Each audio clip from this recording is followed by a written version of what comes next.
All right, we're recording the session now. All right.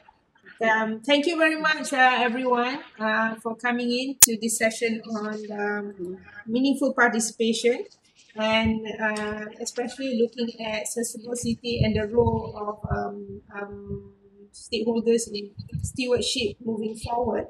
Especially, this is a very interesting session for us here in the School of Business, the Graduate School of Business, because what happens is that it so happened the timing is just right that this is the 6th week of our class, and we actually one of the lessons that we want to look at is stakeholder engagement, and it is very fortunate for us that I have a chance to invite Ms. Kusama Nasution, because she is very much engaged in the issues moving forward with regards to the role of stakeholders in meaningful participation. And what we have here today is a group of 8 students, actually, 8 students who are here to present their thoughts and their preparation on the topic called meaningful participation or stakeholder engagement in Penang, especially with regards to sustainable city Penang moving forward. Let me just introduce just as a formally that today's session we have Kusama Nasution as our panel discussant, invited panel discussant, and especially more so Ms. Kusama Nasution has been doing a lot of this engagement as a social activist, if I may say so. And actually, we are very grateful that she is able to come in here today. If I could just introduce a little bit of biography about Ms. Kusama. She's the author of a dozen of books, so that a lot of our MA scholars here know that.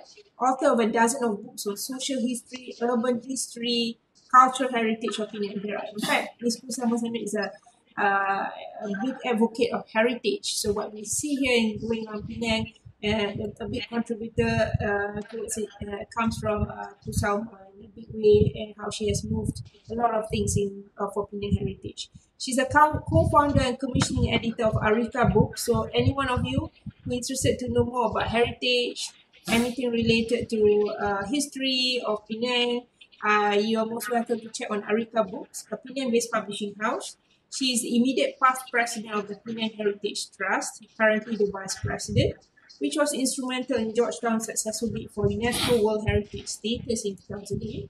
She's the founding president of a new organization called the Climate and Ecology Network, or Jaringan Ecology and Iklim, which, among others, advocates the rights of people to a safe, healthy, sustainable environment by promoting climate change, awareness, and environmental protection. Very apt for this course, because we've been doing a lot of discussion on this for the last 5 weeks, and this is our 6th week. So we're very happy to have you in on and to discuss with us on the topic on sustainable engagement, on empowerment and stakeholder engagement. And she's currently, for your information, everyone, she's just like us, every one of us here. She's also USM postgraduate student here in USM, actually. She's currently enrolled for a Master's of Program in Anthropology at University of Science Malaysia. Are you doing a Master's program?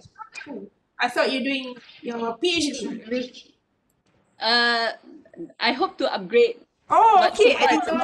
I didn't know that. So you're doing a master's program in anthropology. Well, congratulations for being part of USM. And so you have amongst us actually USM folks here amongst us, actually very familiar faces. So I'm so happy that we are amongst us discussing some topic that is close to our heart. So I hope this is of insight for our guests who are just joining us. Thank you, Mr. Tan. Thank you, Emmy, for coming to be part of what we're doing today. So what we're gonna, let me highlight how the program will move forward. We have a presentation from our students, from our scholars, MBA scholars, who will present on their take on meaningful participation, their take on what's going on with the issues on the LRT and Penang South Island project. And then we'll follow it up with they have around 15 minutes to do so, or less, depending how much time they need. And then we'll move along with a discussion by Kusama, your take on it, your comments based on what they discuss, and we can take on further from there after your session, say by around just before 9:30 or so, with a discussion, a informal discussion amongst us all, and Mr. Tan and Emmy, you may want to participate at this time when we have our informal discussion together. All right. So if everyone's fine with this, I will now get our leader. Is it Yiding? Or Lily? I'm not sure. To share your slides, and you have the floor to present your take on meaningful participation. All right. So let's just enjoy the session, and we hope that this will be of good insight for everyone. All right, you have the floor, guys. Yeah, Doctor, I will share the slide. Then Lily will be the leader of our group. Right?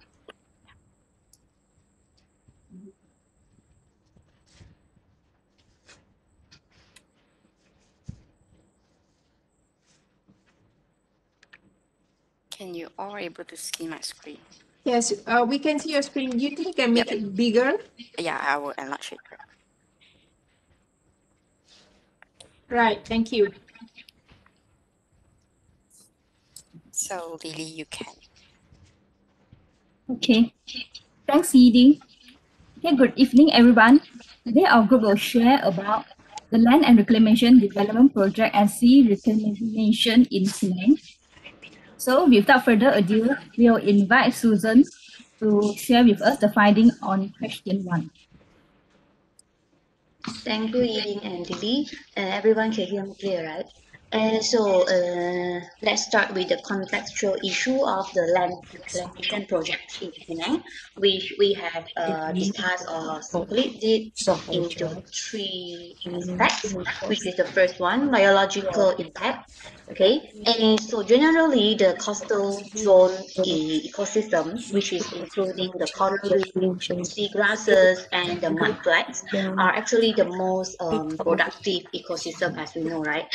So they serve as the nursery, breeding, and the shelter grounds for various of the aquatic organisms. So the modification of the ocean floor by the reclamation work is actually will cause the disruption to the habitat of the benthic organisms. So the disturbance of the bottom sediment from the dragging works and also the placement of the fill materials will permanently uh, cause the loss of the habitat of the benthos. Okay, and also the coastal ecosystem is actually acts as the natural buffers against the wave energy and minimize the impact of the wave on the coastal areas. So they help to protect the coastal area from being flooded and eroded due to the wave action. So the removal of the ecosystem will leave the coastal communities to become vulnerable to the flooding and the natural disasters such as tsunami. Okay, and then the removal of the primary the producers from the entire ecosystem, especially the mangrove and the seagrasses, will affect the rest of the food chain as they serve as the base where the other organism that depends on directly on for survival.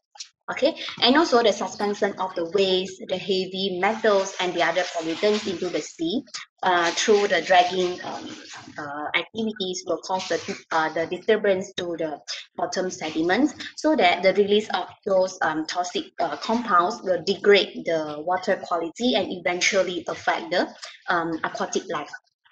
Okay, and moreover, as we know, the local fishers whose the livelihood and the source of income that dependent on the fishing industry are adversely impacted due to the coastal the coastline changes in the coastal areas through the land reclamation projects, which is one of the measures socio-economic impacts. Okay, and also in the other hand, the clash of cultures, the values, and the tolerance level between the locals and foreign workers may also happen during the reclamation project. So in the other word, the different ethnicity or the nationality of the construction workers is the main reason of the socio-cultural conflict. And besides the removal of the coastal ecosystem, such as the mangrove and the mudflats, maximizes the impact of the wave on the coastal areas, causing the seawater intrusion into the groundwater. So this will eventually affect the nearby agricultural land as the pH of the soil is altered, so making it unsuitable for plant growth, especially the species that are so sensitive to the salinity changes. So that's why the land reclamation activities in the coastal areas it will be affected by the local the local groundwater system. And then last but not least, the quality of life nearby the residents impacted through the noise pollution, air pollution, and also the traffic congestion, which are then causing inconvenience. So now I would like to pass to my teammate, Jyoti, regarding the public engagement. Thank you. Hi. So I'm here to talk about the pros and cons, the analysis of the public participation, right? So me being from the government, of course, I have to defend a little bit lah. So although most papers regarding the stakeholder management engagement found many gaps in terms of the engagement was done for the PSR, but there are some notable positive milestones that are worth mentioning as well. So I'm here obviously to talk about my analysis on the pros in regards to the extent of public participation in influencing the development of the project. In the papers that I read through and research that I've done, it's quite to be noted that previously mega projects did not require the participation of the public engagement. Even local government used to not require much public and stakeholder engagement. They only do it very few, I think. And many of the projects ended being white elephants and was not economically nor socially viable. Right. So I think picture number one you can see is the Penang Global City Centre, which was never it never became true lah, because it was supposed to be the biggest project in Penang, which cost like 25 billion. I think it was launched by then Prime Minister Tun Abdullah Badawi, despite acquisition of the land yet to be completed lah. So all of this ended in smoke, loss of money, and many hours wasted, and this was never even consulted at all with the public. So for starters, public participation is mandated now for such projects that may cause significant environmental impacts. In the mid of 2005, the DOE formally mandated all detailed environmental impact assessment to include at least one opinion survey and one public dialogue. This is what I read lah. Seems like a very simple hurdle to cross lah, in my opinion, but at least it's a step in the right direction. It took America like 200 years to get a non-white president and a woman deputy president, so change is a slow process, right? So if you look at number two picture, I don't think you can see it very well, right? The stakeholder engagement for PSR. So it actually has conditional approval by NPPC with 18 conditions, right? It is given in April 18, 2019. This conditional approval did not come without objection, but to totally stop the project, probably was not there, since so they get the approval, but with 18 conditions, which includes the consideration to be given to the impact reclamation projects may have on the local community. I think which includes 805 fishermen's families, with a total of 3,140 people. They will be needed to get new employment opportunities, relocation, and place to belong in the new economy. So I read like over 5,000 people was engaged since December 2015 to July 2020.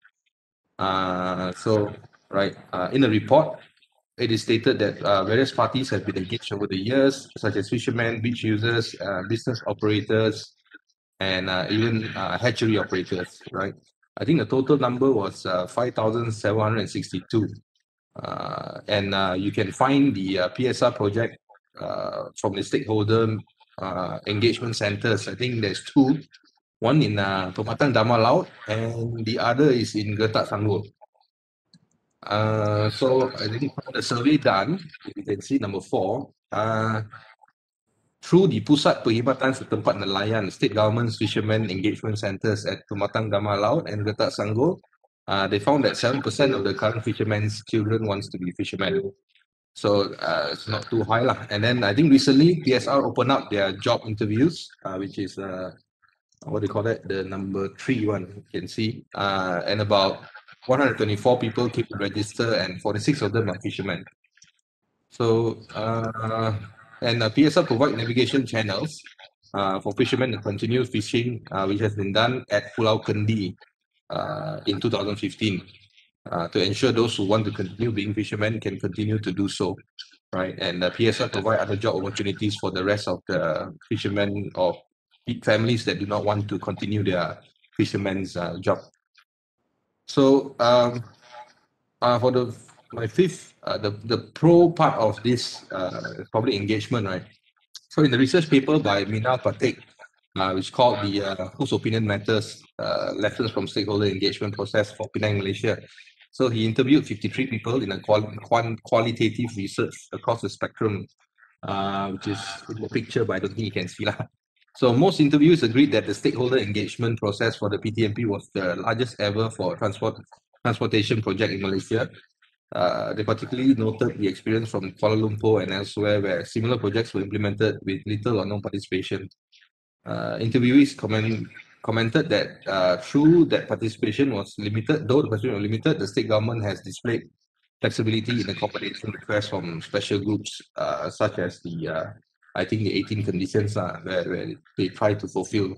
I don't know whether they fulfill all already or not, right? So it might not be a perfect or the ideal stakeholder engagement, but their efforts to engage various stakeholders throughout the years and to become the largest ever for transportation project in Malaysia should also be recognized lah. And from some of the efforts being shown, they are accommodating most, if not all, the conditions that have been set. Because if not, they would not be able to get the approval. So next, I'll pass on for the cons to my colleague, Ramin.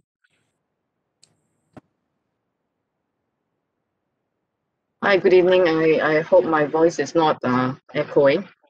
In this case, the public involvement could have happened in a better way, as in genuine public partnership rather than the tokenism type that we are seeing here in Penang, or actually in Malaysia at large. Because for engagement to be purposive and meaningful, stakeholders should be involved at a very, very early stage and in a transparent manner. And then, however, I don't know, but this kind of public involvements are not the usual way of practice for our capitalism politics. So they are more likely to practice decide, announce, defend approach, which was as you can see, Jyoti was doing the defend bits. So it's actually the norm here in Malaysia. It's not solely in Penang, I would say. The same case happens for the Linas as well. That was a case that we have been debating for the past few lessons. So okay, for this PSR public participations, the government has been highly criticized for not disclosing the engagement process and also the survey methodologies to the public, meaning to say that only those who attended know what kind of questions surveys being asked. They didn't really do it in a so-called transparent manner. Besides that, the absence of a clear engagement strategies also sort of a problem. It led to ambiguity, as those who attended, like those stakeholders, they clearly did not understand the objectives of the process and what was actually expected of them. And then the decision making seems to be top down rather than bottom up. You know, it's like between the policymakers, those power holders, and the technical experts. It seems like you know, it's more like a one-way engagement. for this engagement efforts were largely directed towards convincing the public like us to accept the plan rather than working with us to arrive at a mutual beneficial solutions. So in this case, stakeholders were largely marginalized. It seems like our opinions doesn't really matter. So although most of them were given the chances to give feedbacks, ultimately everything depended on the power holders. It's like we can express however we want, we can oppose, we can say anything that we like, we can protest on anything, but at the end of the day, if the power holder says yeah, this has to go, then it has to go. So yeah, that's my point. And then next, Lily and Yiding will look at the challenges of the stakeholder management, not management, engagement. There you go, Lily and Yiding. The floor is yours. Okay, thanks, Remy. So I'll proceed with the challenges. Okay, so this is the 8 challenges in the public engagement. So I will start with the conflict of interest amongst the stakeholder. So this actually is very clear that for these Penang land and sea reclamations, mostly impacted is on the fishermen and also the residents and the NGO concerns. So the major conflict of the interest stakeholders should be these 3 categories. Then the next is the disinterested stakeholder. So for this, I guess that is the stakeholder which not affected should be benefited. Like for example, developer and also those have the those parties that have benefited to this. I mean like this plan. Then the next will be the insufficient capability and the competency of stakeholder challenge. So this one actually is like just now Hui Min says that the power, right? So actually the real needed power distributions that affect the outcome. This why I make this statement is because actually normally we know that the federal government normally they retains the power over the server's resource and the responsibility. So like for example, like this transportation project, right? Normally they will require the federal approval. So if let's say that the federal government has already approved for the projects, then normally the plan will be go. So I think this is the insufficient capabilities of the stakeholder as of now. Then the next is the multi-stakeholder involvement lacking.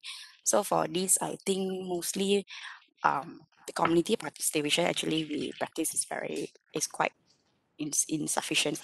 Like I says that because the involved stakeholder it includes the obvious groups that directly infected the stakeholder and also those the special groups, right? For example, the elderly, the disabled women, and also those that are low income groups. Actually, they are not really adequately represent for these for these issues. So and also we can see that actually there's the less obvious and also the least powerful stakeholders and their interests. What we can see from this. So I think this is the 4 challenges I will present, and next will be another 4 will be goes by Lily. So Lily. Okay, thanks, Yiding. I will continue with the next challenges is the later stage of engagement sought from stakeholder. By the time the town hall meetings were initiated, there was only room for making minor improvements, such as considering the changes in alignment of the proposed highway and public transport route. This decide, announce, defend approach has been criticized. Because involving stakeholder at a later stage limit the opportunity for meaningful stakeholder contribution. Next challenges is the fatigue, stakeholder and cynicism. Actually, Penangites are divided over this massive reclamation. On one hand, environmentalists and fishermen are going as far as protesting, but on the other hand, there are actually residents and fishermen too who are support of this reclamation. And just as Hui mentioned that because the power reside ultimately is in the government retains the power on resources and responsibility. Thus, the stakeholder they will feel fatigued and actually feel like they don't have any power over this final decision. On the barrier for direct dialogue, one major critique of the process was the lack of information easily available to the public. Because the basic information on the plan was provided on the official website and during the town hall presentation, but the NGO demanded access to detailed studies, including the assumptions behind all this process, alternatives that has been considered, which has been kept confidential. Besides buzzword that is used by all these government or like sustainability, inclusive development, or prosperity sharing are alien to these affected parties such as the local fishery communities. There are so many hidden costs, no full or transparent disclosure about the environmental impact, and most of the time the silence of the fishermen in the past may seem to indicate consent to having more reclamation, but silence doesn't mean consent. Because in actual fact, there are just no platform for them for their voices to be heard. There are also cases about protesting against Penang land reclamation on September 2019 on the South PSR project, and the state leader would have the concern of all these protests or opposing voices when engaging with the stakeholder, which make them reluctant to actually engage with public stakeholder. Because counter arguments state can actually be expensive, time consuming, and actually lead to conflict, delay, and mistrust. Okay, that is all from us for about question 2. Next, I will pass to Josephine to continue to share her finding on question 3. Okay, thanks, Lily. Okay, I'll be discuss about the social innovation that has been proposed from this case. First thing first, social innovation is an innovative solution, new forms of organizations and new interactions to tackle the all those social issues. It focuses on the innovative solution in terms of governance of the cities, the collaboration between the city administrations and citizens, and also a local stockholder, which they generate more sustainable and open system at the city level. So they also inventing new and more sustainable solution to solve their day-to-day problems, like they are engaging in the lives of their neighborhoods and regenerate the social fabric around them. For example, they're taking part in the design and delivery of the public services. By doing so, they are taking care of common resources and meeting many of the concerns that city administrations have. Okay, first propose is social innovation as an opportunity for the cities, whereby cities need to change their governance systems and open the process to all actors, from the administrations to the citizens, including NGOs and other stakeholders. These changes in the cities, in the city governance, are themselves a form of social innovation. Governance might not seen as an isolated process separate from the reality and citizens, but they do seek to experiment with new working methods within the administrations together with the stakeholders and citizens. Second is social innovation widely promoted, whereby it key tools and features for cities is to develop their own approaches for unleashing unexploited opportunities and realize the economic importance as well as a societal benefits. Cities also should be inspired by factors like a long-term strategic planning, foresight and vision building, the involvement of the communities, and the collective mobilizations around the long-term objectives and so forth.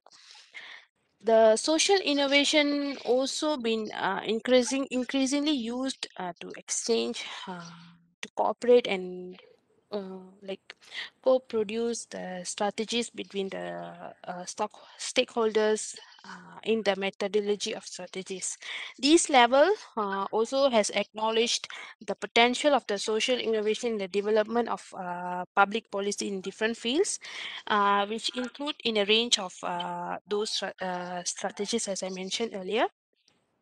Third is urbact program. Sorry, urbact program. It is to foster the cooperation between local authorities and key local stockholders, including their citizens. It is a key element in promoting and using their social innovations.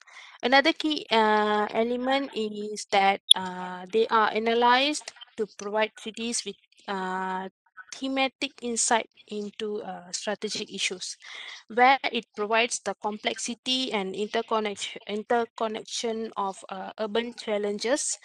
Like cities need to develop strategies and action plans that are integrated horizontally.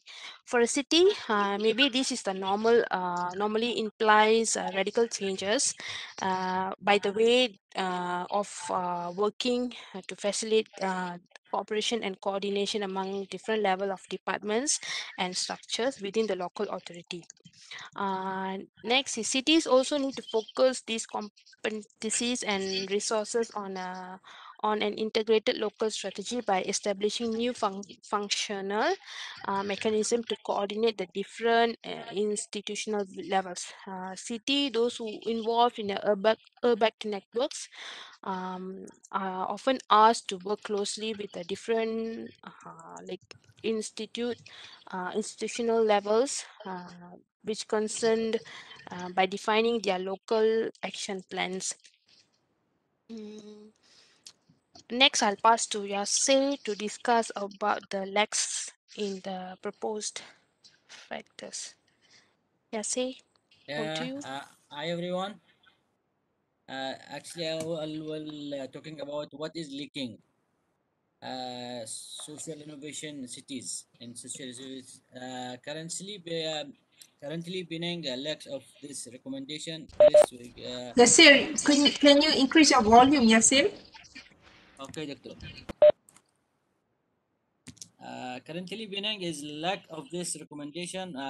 First is the adoption of the holistic approach, the ways that we say the thinking practices and the belief and the impacts we make the lives of others and reflections of how choose the live our life how to live our life. Holistic approach, our minds, soul and body cannot transform all well-beings to the health, but the benefit of relationships. It is because the holistic approach keeps more patience, loving, understanding, and stress-free. We going under this adoption holistics. We have some points like circle energy. In circle energy, just check the way the impacts of the just overall environment. But people within your efficiency environment, everyone makes efforts to waste less, recycle more, and same hold true with wisdom. Second, the citizen of cities, they like to eat clean. Our bodies, our officials, guess like way we don't want to care crash down. Similarly, we must practice things keep our bodies uh, and our bodies nourished and cared well. Organic and clean foods are the best fuel for the bodies. That's the fourth. The third things is the crew yourself. The best part about knowledge and offers always something new learn and you always something new add to your life. The fourth one is love your life, no matter of difficult life live. Love crush every moment. Life will throw back same. Second thing is long-term strategy planning. Being governments should focus on strategy planning, the arts of creating specific business strategies, implementing them, and evaluating results. Executing a plan regards to the company over long-term goals or desire. It is a concept of focus integrating various of departments such as accounting, finance, marketing, and human resource. Finally, the the last one is involvement the community. Fully involving community and important parts of the sustainability of any community enterprise or assets transfer.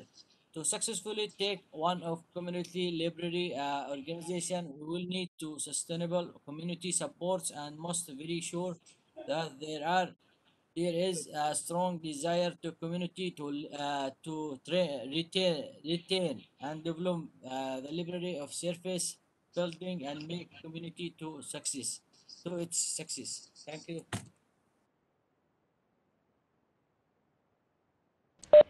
Right. Thank you, Yasir. Thank you, everyone, for the presentation on meaningful participation.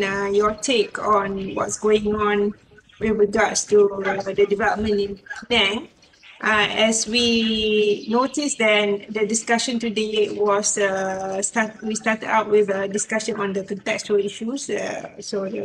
Our scholars were presenting about what's going on with regards to the current situation in terms of the ecological impact of any development and transformation in Penang. Moving on to the type of participation that's happening in Penang, and finally towards challenges and potential solution that relates to social innovation in this context. What social innovation might mean for Penang sustainable city in 2030. In fact, as we see that the discussion about what's going on about Penang and development and the context of perhaps sustainable city Penang in 2030, perhaps there are, it's 10 years is a long way to go from now. And what we're working on with regards to development and transformation in Penang, to what extent it's very close to us moving towards the kind of sustainable city that is actually what the community or the stakeholders want. That is a big question mark, actually. So perhaps this is the right time for me to now call upon Salma to come in and perhaps share with us your insights, what you've been working on, what you find are the truths and the myths, perhaps the myths and the actual facts about what's going on the ground as you see and in your conversations with the stakeholders concerned. So may I invite you, Kusalma? Yes, thank you, Dr. Lisha. Actually, I was under the impression that I was supposed to share a PowerPoint, and I Oh, actually already. prepared one. Please Is do. that okay? Please do. Please Okay. do. Because there are a lot of points to remember, and it's easier for me if I have some visuals to go by. Right, appreciate it. Um, Yes, please do. okay. Okay, I think it's here. And okay, so when you said stakeholder, like the first thing I thought about was this ladder of participation, which I mean, for citizens movement, we always refer to this ladder of participation, and it talks about, we have different types of participation. Some is very tokenistic, and some is just, information. And really, when you talk about participation, you want people to be involved, to be engaged, to be the co-producers, of the solution. And so I want to kind of take you through sort of my own discovery of this whole project, which you are talking about, and how I sort of saw different sides of it. And all, throughout I will be talking about where the stakeholder is. Okay, so a bit of background about myself. I have been involved in Georgetown on the heritage side since 1989. It's a long, very, very long time, but it's basically after I came back from my studies, and I was always very involved in kind of very detailed, conservation or research. And then it was only in 2016, and this is after Gurney Drive was reclaimed. I know about the PGCC, about reclamation of Gurney Drive, but I was not really so involved. Okay, and but when I was invited to, um, a consultation, let's say consultation about the impact of the uh, transport hub, which was going to be built near Komtar, in where the Prangin Canal is. So then only I woke up to this, the reality of the Penang Transport Master Plan. So the transport hub is like, let's say like KL Central. So Penang Central will be here. And this was actually the park which we had always thought that Georgetown World Heritage Site needs a park, right? And then instead of a park, there would be some sort of transport hub. And then when we looked at the plan, then we saw that there's going to be elevated lines all over, emanating from where Komta is. And so this is a threat to actually the World Heritage Site because it's the buffer of the buffer zone, right? And uh, so it's the vistas, the environmental impacts, the traffic impacts, and so forth. So then only I realized, okay, there is this huge plan. That's 2016. So it was already launched a bit earlier, I think 2013. And 2013 wasn't the shape, it was 2015.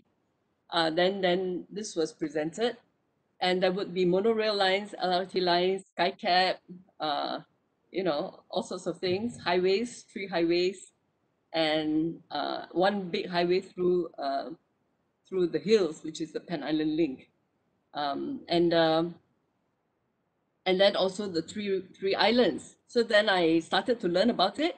But the first challenge was actually to not get to have the hub not be built right next to the heritage site. So we actually wrote to UNESCO. This is as Penang Forum.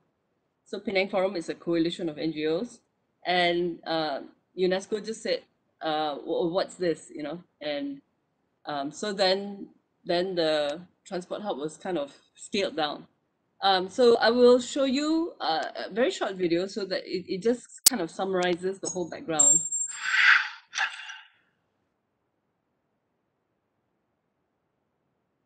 Hi, this is Crash Course to Penang Transport Master Plan, PTMP. Let's start.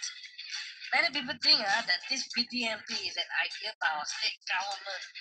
No, it was an idea proposed by the Penang Civil Society in 2009 to state government, and they said, okay, no problem, we'll do it.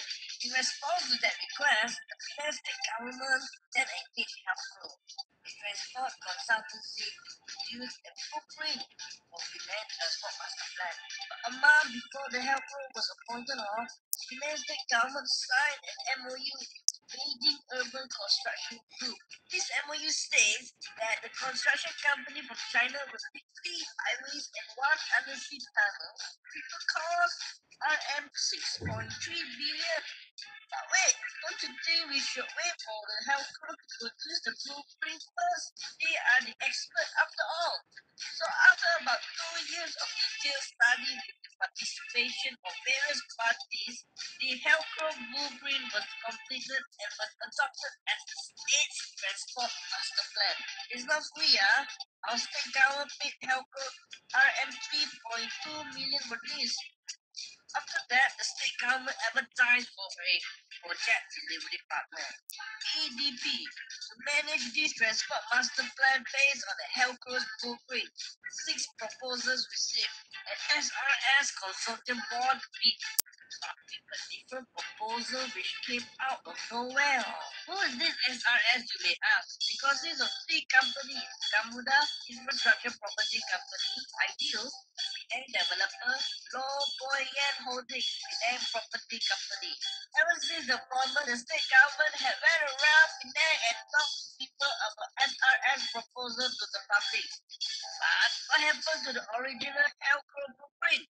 Elcro blueprint shows a better integrated public transport system, while SRS introduced a very complicated one.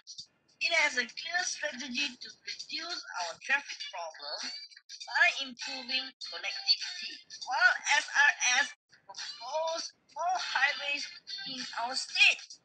A comprehensive transport master plan could sit in Helcom blueprint, but SRS1 is in big chunks and disconnected. We need to stick to the idea of moving people, not cars. It seems like SRS wants to propose the opposite. So now that you know a little bit about the transport master plan problems already, go and ask your local councillor, your adult, and your MP. Ask them why does the SRS proposal deviate so much from the health cost blueprint. So I think that summarizes why we were so disappointed with the Penang Transport Master Plan. In fact, the name remains the same, but the plan is totally different. So the whole idea in the beginning was to improve public transport, and now it's become a mega project plan. And in fact, the focus is more on the reclamation, which is supposed to be a means to pay for the transport improvements. And now it has become actually the ends in itself, because it seems like that has become the overall priority. And so when we started out, I started out because of the impact of the PTMP to the World Heritage Site. And then I found that it also has it's going to be a highway with, built over Youth Park. Youth Park, right? They're going to build this huge bridge over Youth Park, and that's very near my house. So it's going to affect me, and the feeder roads and all that. So a lot of, in fact, people along Gottlieb Road and all that, they don't know that there's a highway going very near, past their houses and their properties. And the Penang Chinese Girls High School were involved in the early round of consultations, and they wrote letters and they petitioned to say that they object. And then uh, in the summary of the consultations, it is recorded as one objection. That means you're talking about hundreds of teachers, were signing petitions to object to this highway, and then it's recorded as one objection of many, but we actually had many rounds of we even made a model to show how this highway would go over Bagan Jamal Gottlieb Road. And I think people just couldn't imagine, they cannot visualize. And so the NGOs at our own cost, I mean, we had to raise funds for it, build a model when actually it should be done by the developer, because a lot of people cannot read plans, even if they do come. And many of the sessions that they had, we asked, okay, how many people came? They said sometimes 2 people, 5 people. That to me is not really consultation. So we had a public forum. We had it in 3 languages, and then after that we had a series of talks. Um, it's all kind of customized towards the community that we're talking to. Some of them were residential communities.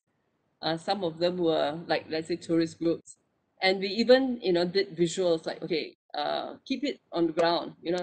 We were very afraid of all these impacts of elevated highways, because you cannot move them. They would be just like KL. And then I think 1,000, it's about 1,300 trees would be actually cut down for the LRT, the alignment, right? So we did some visuals. So it could be, let's say, a bus rapid transit or tram. We even looked at all the different solutions. So we did a lot of research on all these transport modes. And now they have something called ART, which is being introduced in Kuching. So we said, why not that? It's cheaper, it's better, cheaper, faster. And we also did visuals of how you see these, like LRT, if it's constructed on Magazine Road. It is supposed to solve traffic problem, but actually it's going to create more traffic problem, because there isn't really the space for it. And you're talking about construction that's going to last for years and years.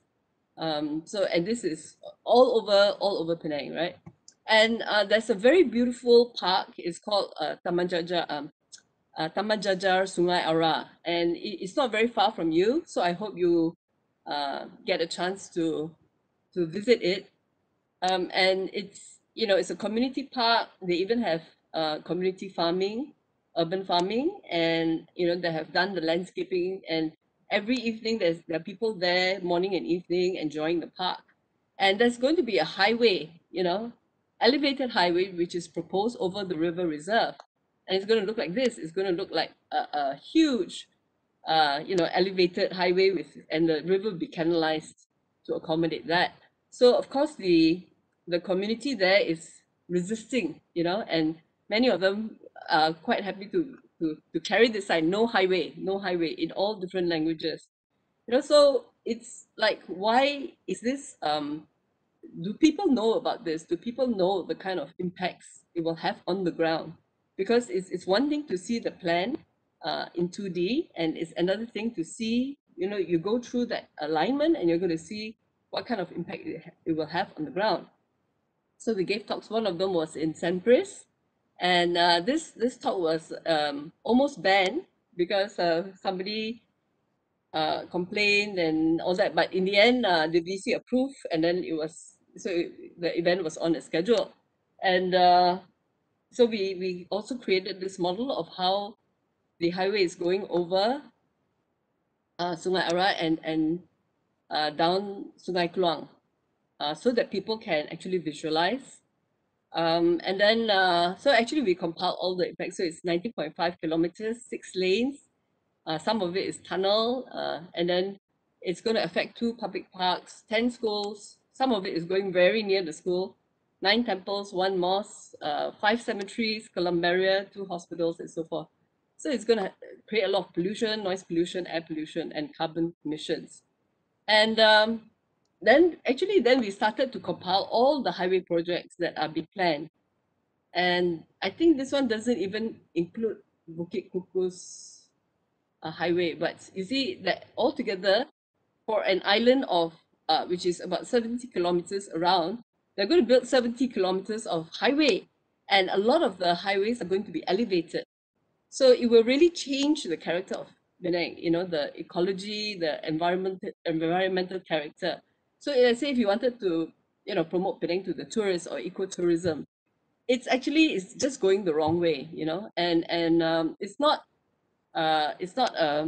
what do you call it, sustainable. You're talking about sustainable development. This is the opposite. It is actually creating so many highways and worsening the dependency on cars. So the main problem is that this plan was created by the developers, and then so they bid for this project delivery partner, but in fact they replaced the original plan with their own plan, and the government somehow accepted it. But we also since then found out that they had the plan before even the call for project delivery partner. They had the plan in 2014. Somebody saw the plan of the 3 islands in 2014, and somehow they sold it to the government that, okay, we will build this public transport master plan for you, and then you let us build the 3 islands.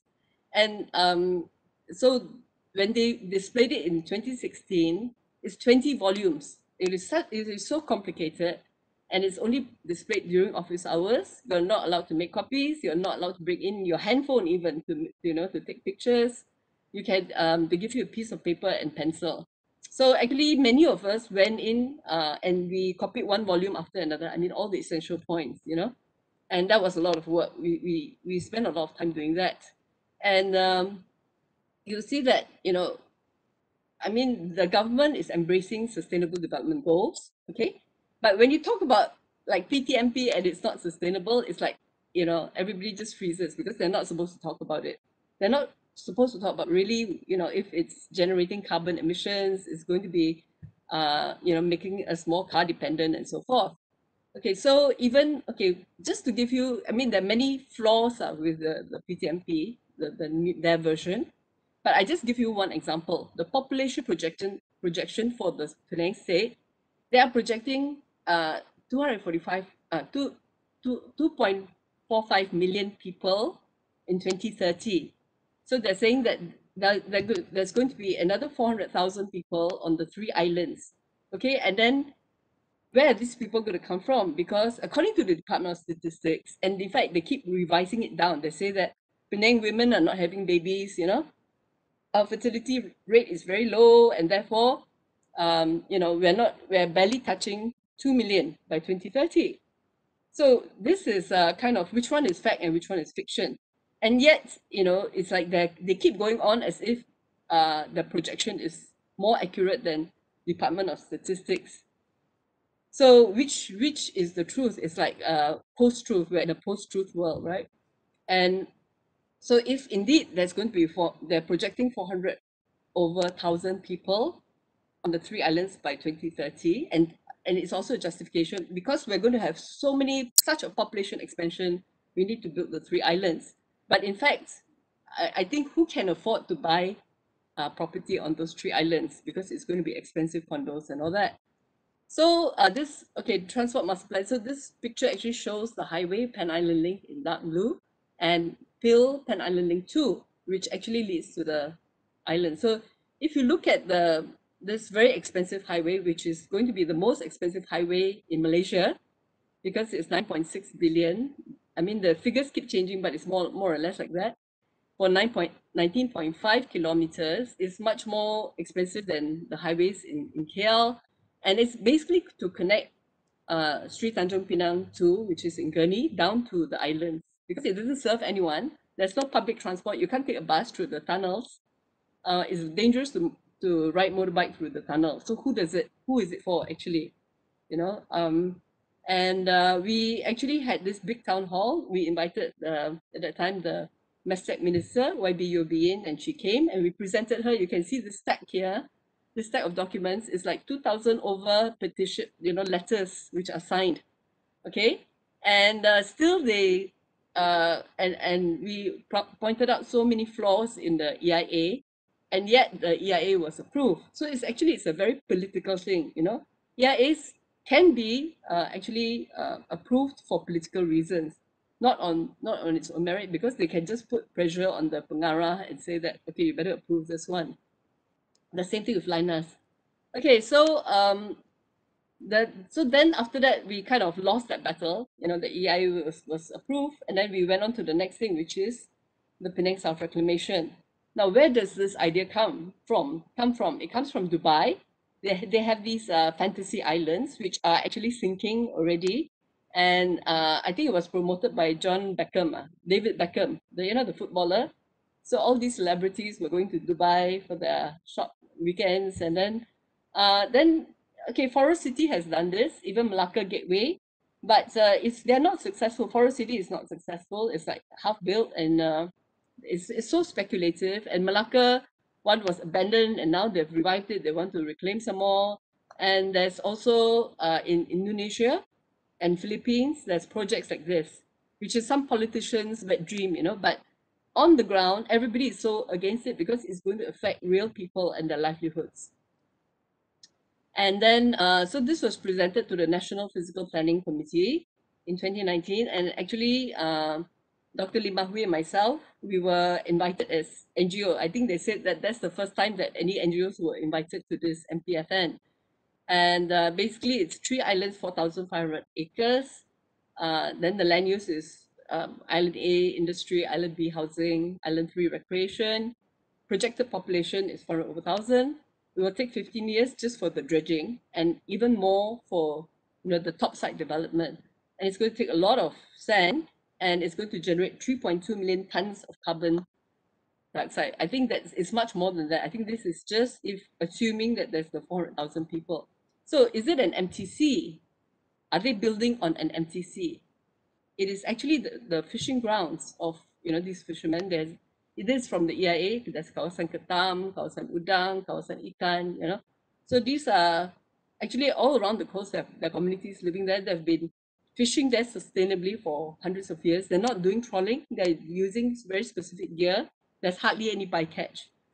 So in the EIA, the first justification for Penang South Reclamation in 2017 was to pay for the Penang Transport Master Plan. But the nelayan protested. They went to the minister, and that time was Dato' Wan Junaidi, and then the EIA was rejected. Then they displayed again the EIA in 2019, and both times it was during Ramadan. They displayed the EIA during Ramadan. I don't know why. And now also during Ramadan, they say this project is going to go ahead. So then the 2019 EIA, they say it's to generate economic growth for Penang. So the EIA for PSR, it has no cost benefit analysis. So it doesn't explain who gains, who loses. Are there any alternatives? Let's say you want to develop Penang, you want to expand your industrial area, can you do it in Seberang Perai? So there's no such options considered in the EIA. And of course, it's, usually they're like hundreds or thousands of pages, like 1,000 page, and everybody has to, like, people have to read it lah. We have to read different chapters and analyze and all that. So this is a response from one of the fishermen, pretty to look at, but will potentially destroy the treasure, khazanah yang Allah anugerahkan sejak dari datuk nenek kami lagi. Apa nasib nelayan? What is our fate? So it really impacts, and then it betul-betul kena laman nelayan mencari rezeki. That's our rice bowl, that's our fishing grounds, and it's really right on the fishing grounds. So they have staged many protests, big and small, but these are the biggest ones. 2015, I think the EIA that you mentioned is actually there was 1,500 fishermen. They were outside the hall where the consultation was held, and then they even went out in fishing boats as a last ditch attempt to protest against STP2. And then we actually went with the nelayan to Parliament in 2019, and then the Minister of Agriculture at that time was actually responded by giving very good syarat conditions for the implementation of the project. And in 2019, that was like the last protest we had before MCO. And that one, we were actually stopped from, delivering the memorandum to the State Assembly. So actually, the nelayan were treated very badly. And so you see this, okay, this is from a picture from the EIA. It looks at, all those hatcheries and the places, I don't know, they all mean different things. Some look at the biodiversity there, turtle nesting sites, and so forth. But the problem with this study area is that the scope is actually only 5 kilometers, which is usually the scope for an EIA on land. But when it comes to sea, the sea, everything moves, right? So what you do in one place, someone presented all these impacts, pollution and the structure of benthic zone and all that. So that actually has a zone of impact and a zone of influence. The zone of influence is for many kilometers around. And Pulau Kendi is actually a place where you find a lot of coral, Pulau Kendi and Pulau Rimau. And that's where the fish and the prawns and all that, so they're spawning grounds. So it's actually going to have a much larger impact than what was described in the EIA. And furthermore, the EIA assumes static conditions, as if there's no tide. There's actually tide twice a day, and then twice a month, high tide, low tide, and then there's monsoons. So the EIA doesn't address all that. It's as if, it's actually done by people in an office looking at it, looking at different studies and studying it at that level, but they don't have the knowledge of the fishermen who have seen, where they have been catching fish for generations, for years, themselves for years. They've been going out to sea, and if the sea is rough, they actually risk their life. So they know the sea very well. So I just want to show you this picture of the dolphins. This is actually very recent. It's just a few days ago. This week, last week, that we received this video. And before that, there were, the fishermen know that there are dolphins there, but there were no sort of documentation of dolphins in Teluk Kumba. They've been sighted along Penang Bridge and Pulau Betong area. But actually, the dolphins are there because it's a rich, they're hunting for fish. And you can see this is unmistakably Pulau Kendi on your left. Okay, so even in the EIA, it talks about the amazing biodiversity that you find there. And there's 4 species of dolphins, 3 species. I think it doesn't quite mention the dolphins, but it talks about the 2 species of turtles, one of them which is vulnerable, endangered, but and vulnerable, both are endangered. And so this is, pollution is definitely going to affect them. And turtles have a homing instinct. They will come back to the same place to nest. So when the islands are built or when they're being reclaimed, the turtle will come and it will just be so confused and it will just bump into something or it will just die. Definitely. I mean, it's definitely going to, they're not going to get to the shore in time to lay eggs. And then, so why we object? Because, it's like if you tell children that it's wrong to throw a straw into the sea, but then you say it's okay to reclaim, and the fishermen know the impact of pollution because when they cast their nets and instead of fish they get sea urchins, which is a sign. There's some species which are a clear sign of pollution, and that's why they protest. They don't protest for the sake of protesting. They protest because their livelihood is affected. And if you look at Gurney Drive and Tanjung Tokong, in fact, we have not realized the full impact of Gurney Drive and Tanjung Tokong reclamation. And the fishermen there say, please take a lesson from us. Don't be like us. We have, we have now they have to do two jobs. Some of them are in depression. They are depressed. They're doing odd jobs. They're rearing chicken or something else. They're not the fishermen that they used to be. They cannot be. And the prawn area is totally gone. And so this reclamation not over yet. So let's say this reclamation is over and you prove that you can rehabilitate. I mean, first of all, you shouldn't pollute, but at least you can rehabilitate. But this is not, it has never been proven that you can rehabilitate the sea. It has never been proven.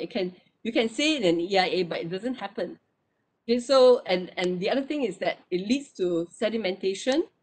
Sometimes at the river mouth gets blocked, and that's why you get a backflow, you get floods. And then you get also coastal erosion.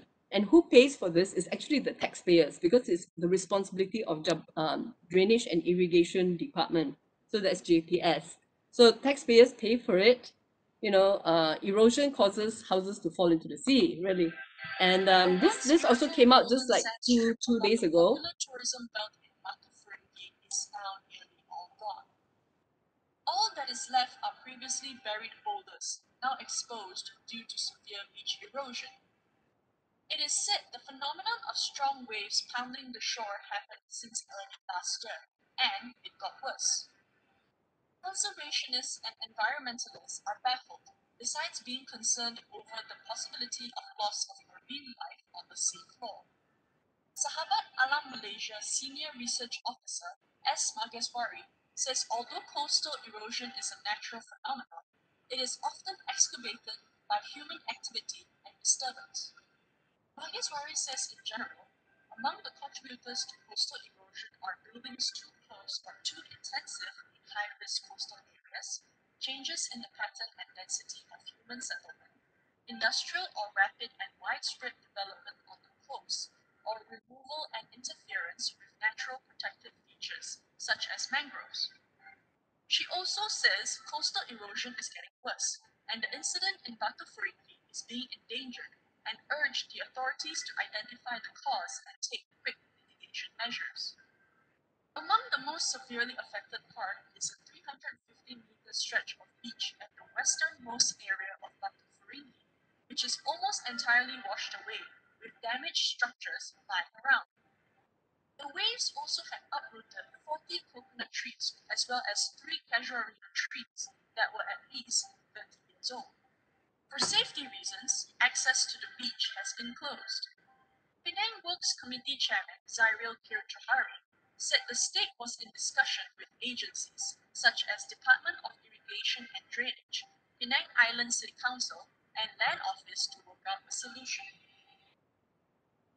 So you see, there are actually a lot of impacts which are not known, and it's just like what we are experiencing now, climate change. People didn't really know the full impact of what they were doing, the kind of development they're doing, the fossil fuels, our whole life and our whole industrialization is so dependent on fossil fuels. But we don't realize it until it's too late. So shouldn't we be more careful, And the other thing is that when the fisheries decline, our seafood prices will go up. You can have wild catch now, which is already expensive, but it will be even more expensive. And this seafood is actually quite essential to our Penang hawker dishes, our restaurants, our festivals and so forth. So the alternative is you will get this like farm fish food, farm prawns and all that, which is full of antibiotics, full of chemicals, and it's also very damaging to wherever, let's say, the mangroves that they're using. It's usually near mangrove areas where they have brackish water. So it is very, so it's not a healthy alternative and also environmentally damaging. And the think of the ripple effects it will have on the B40, especially during COVID pandemic. What's happening now is that there is an increase in fishermen. It doesn't matter what the fishermen say. Oh, I don't think my children want to be fishermen, or the children of fishermen say, I don't think I want to be a fisherman. But when the factories close, what do? They go back to fishing. And this has been proven in Penang, in Perak, and I'm sure it's all over Malaysia, because it's a safety net which the government is not providing. So extreme climate scenarios not anticipated. The EIA doesn't talk about climate change very much. So we already experienced fish kill under typhoon like Lakima, which was only the tail end of the typhoon, the very, very, very tail end. And the losses are already massive, right? And what happens in, you see, south of Penang Island is going to actually impact on Perak. First of all, the sand is going to come from there, and these are the centers: Sungai Udang, Tanjung Pianang, Kuala Kurau, Kuala Sepetang, which are responsible for half of the aquaculture, brackish water aquaculture in Peninsular Malaysia. So it's a national food security issue, and the water shortage will affect everyone. So if you think that now Penang is already, water scarce, and we may have water crisis when there's a drought. And this is a picture of Ulu Muda. Kedah also wants the water for their own farmlands. So how are we going to? Why do we want to import 400,000 people? What's going to happen? There's going to be, if water shortages like Selangor, then that will affect our industry, our productivity. So carbon emissions. This article also came out recently, I think a month ago, how industrial fishing creates more CO2 emissions than air travel. So what the fishermen, they call inshore fishermen or artisanal fishermen, what they are doing does not emit carbon emissions like the big trawlers and deep sea fishing. But sand mining and the deep sea fishing is going to emit a lot of carbon. And so actually, it's not just affecting the fishermen, but also what does it mean for the future generation? What kind of legacy are we giving them when we say that, don't throw a straw into the sea, but we can, throw 189 million tons of sand, and we can emit, so many tons of carbon. So what we are actually, when we talk about participation and you talk about social innovation and all that, why is it important? Because we are seeing increasing wealth inequality. It's not just Penang, it's throughout the world. So these are the questions. You see that it's a power distance, because people who make decisions for everybody else without any consultation. So we have to really rethink who is a stakeholder in urbanization, in urban development. Who is a stakeholder? You can just talk about smart city, sustainable city, inclusive city, but what does it really mean? So who should be informed? Who should be consulted? Who should be empowered? In fact, under the Town and Country Planning Act, we have a right. The local plan is supposed to be exhibited, and everybody has a right to participate, and it should be more of a bottom-up process. But until now, local plan has not been exhibited. It has been postponed since 2008. 2008, there was a local plan ready, and then it was shelved, and until now, that's how many years later? And the Town and Country Planning Act is from the 1970s. So we as citizens are not being empowered to make to try and give even feedback to what our city should look like. So who should decide? So the decision is very top down, and also there's very little information. And when you ask for more information, you're not going to get it because there's no such thing as, although there's a Freedom of Information Act, you have to actually pay a lot of money to get that information. You have to apply, you have to pay so much per page, you know.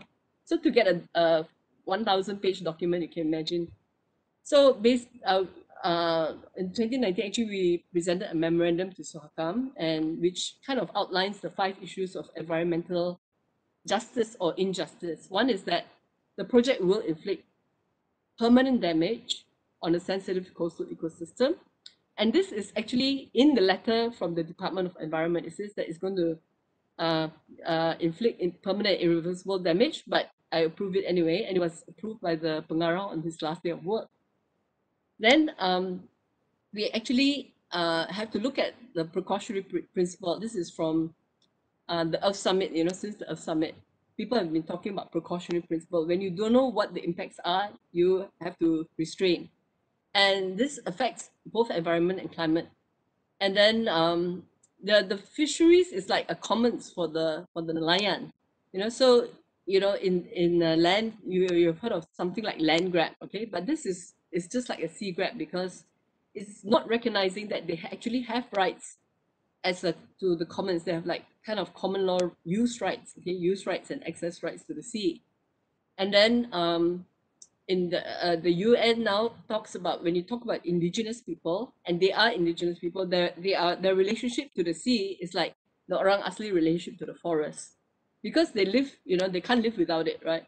So they're actually entitled to free, prior, and informed consent. That means not just you make a decision, you inform them, or tokenistic kind of consultation. And then finally, when we actually tried to protest in front of the state assembly, actually, you know, the nelayan were treated very badly and not allowed even to go in and things like that lah. So this is a trailer of. Saya perjuangkan kebenaran kerana anak cucu kita.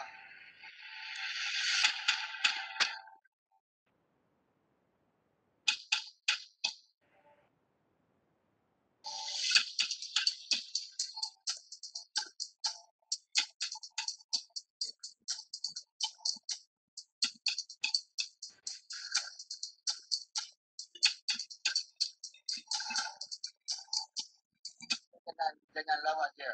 Kalau lawan dia kita mati. Kalau kita lawan dia kita mati. So I hope you can watch this. And there's a full movie, like it's about maybe 15 or 20 minutes on YouTube. And okay, so I mean, this is a cartoon, which of course is an exaggeration, but it kind of like fits the bill.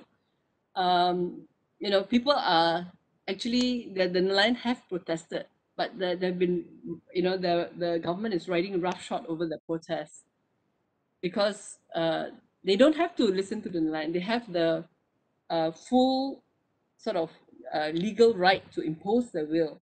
But the thing is it a moral right, you know, to impose your will on these people? Because it is their livelihood, it's their lives, you know. If they have to go further out to sea, they're risking their lives. So you're saying that, oh, it's okay, we built the islands, we give you a boat, and then you can go further out to sea. But they don't have the skills to go further out to sea. You know, their skills are actually to catch fish and prawns very close to the shore. And then but these, you know, these things are not recognized. So they're it's very if you get a chance, go and talk to these people. We can organize like a boat trip to Pulau Kendi. And this is, I will end with this. Actually, we found this loggerhead turtle. It was found by the Telok Kumba fishermen. They rescued it, and then it was nursed to health at the Department of Fisheries. This was just before MCO. And then it was released. And it's the first time a loggerhead has been encountered. It was probably caught in the net, it was lost. And then, you know, it's very slow. You know, it's okay, it's slow. You know, it will go back to sea. And we don't, you know, we are not recognizing the biodiversity that is really out there, and animals We need to share the world. We need to share the earth with these creatures, you know.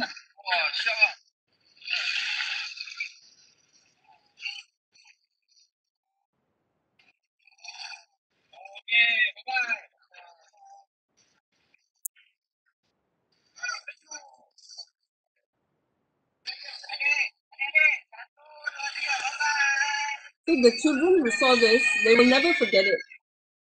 You know, the children who saw the turtle going back to sea, they won't forget it because that was the first time they saw, you know, such a big turtle some more. And will they ever have a chance to see that again?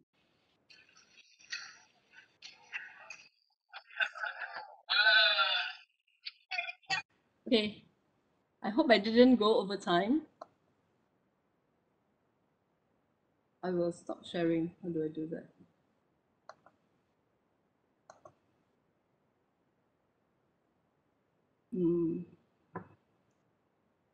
Did I stop sharing? No. Oh, thank you very much, Kusama. That was very informative for us all.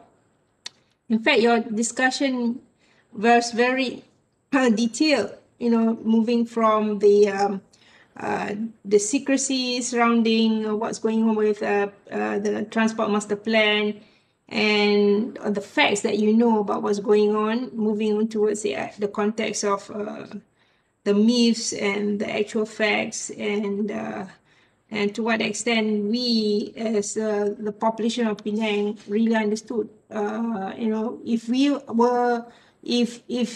were connected to it as much as you were, then we would really feel the issues at hand. But those who actually were participating were only the ones who perhaps see it from a certain point of view only, but those who really participated could see it from the point what was lacking and what was facts and perhaps what was not facts about it. In fact, I find that this information that you share with us is something that I think more and more that the Penang population, not many of us are aware of it actually.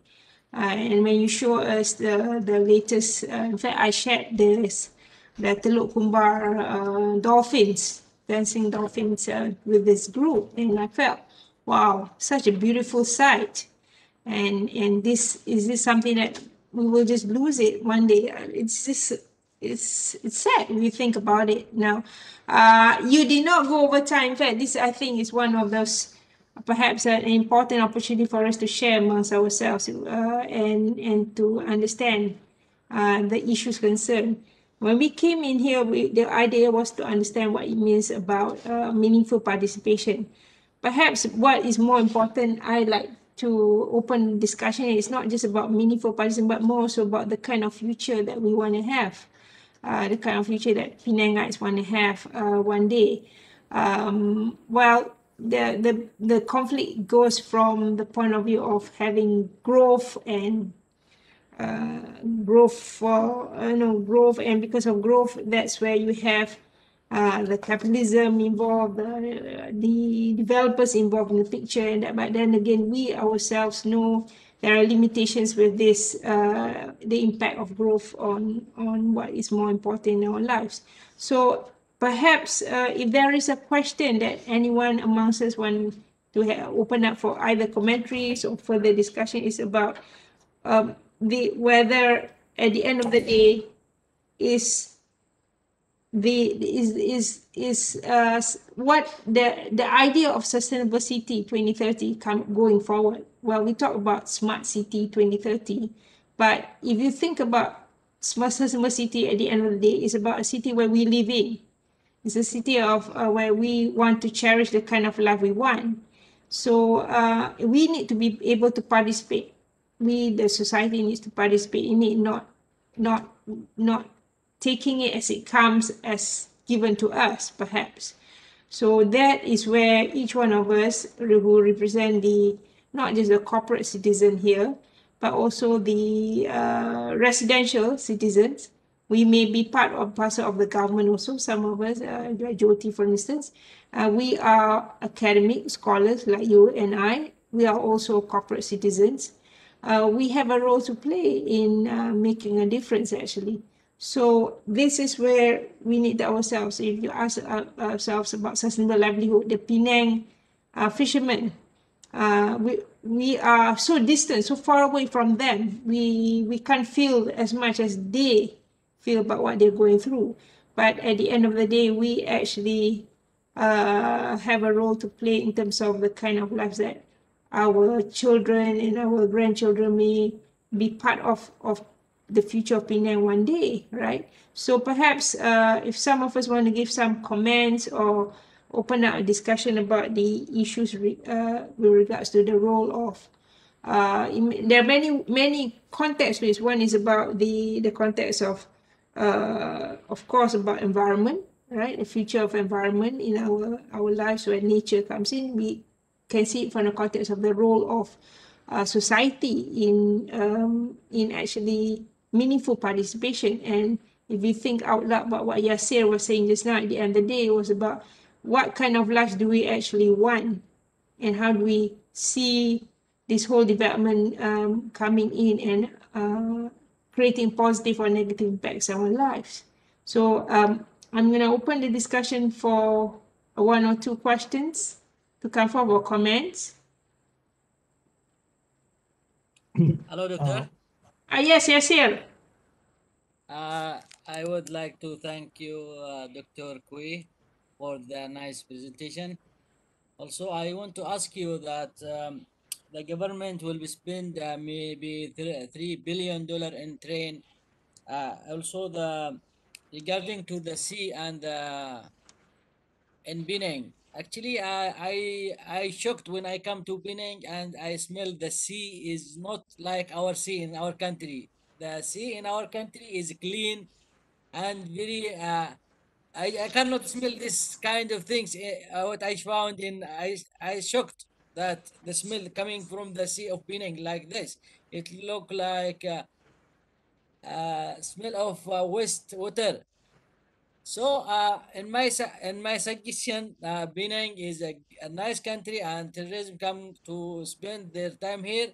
Why the company, why the governments don't do the station for the recycling the waste, so that can keep the rivers and the ocean very clean? This is my question, Doctor. Right. Yeah, so you're asking about the issue of pollution in our beaches, right? Among other things. Yeah, that has always been a constant problem. Yes, yes, Doctor. I am thinking if the governments of Penang they make like recycling the waste of water, the waste water waste, the waste of the people they make recycling, so there is will be no shortage in the water. They can use the water again. Also, they can keep the environment clean. Mhm. But I don't know what they did, like, why they didn't do this like this kind of station. Right. Maybe then this is the context that Yasir is bringing up is this issue is seen as a separate issue when it comes to development in Penang. We talk about the master plan, transport master plan, or we talk about the sea reclamation or land reclamation. It's not seen. It's seen as separate from the issue of pollution in Penang, right? Well, they talk about the issue is seen as separate, because more important is about development, is about how you provide more employment, it's about how you solve the problem of congestion. But the issue of pollution that you're raising right now about recycling, for instance, among other things, while it is an effort that the government wants to play a role in, as I said, because we talk about Penang and recycling is a big thing, right? Not using plastics. But as a whole, when we talk about the whole idea of Penang and transformation forward, the context of pollution and climate change, while it's important, it's seen as an issue that's taken out separately from the context of transformation forward. And we not normally see it as a point where we try to justify this from the context of how we are moving forward with regards to achieving the sustainable development goals, right? So this is something that you and I and everyone must understand, that if we talk about transformation, you must see it from the context of how we are solving the current problems with regards to transformation, among others, right? And that is not really something that is seen as a big holistic plan in terms of handling the climate change issue. So yes, you bring in a very important point here. Kusama, do you want to respond to the comments or thoughts Yasir has brought up? Yeah. Yeah. Sorry, I ran out of battery for a while. No So I think problem. I heard what he said is that why is the sea so smelly, right? Yeah, that's the one. Actually, I think what behind it is like, okay, we are an island or coastal people, because even Seberang Perai has a very long coastline, and somehow we have turned our backs on the sea. And even people who buy like condo, near the sea, they look at the sea, but they don't swim in it.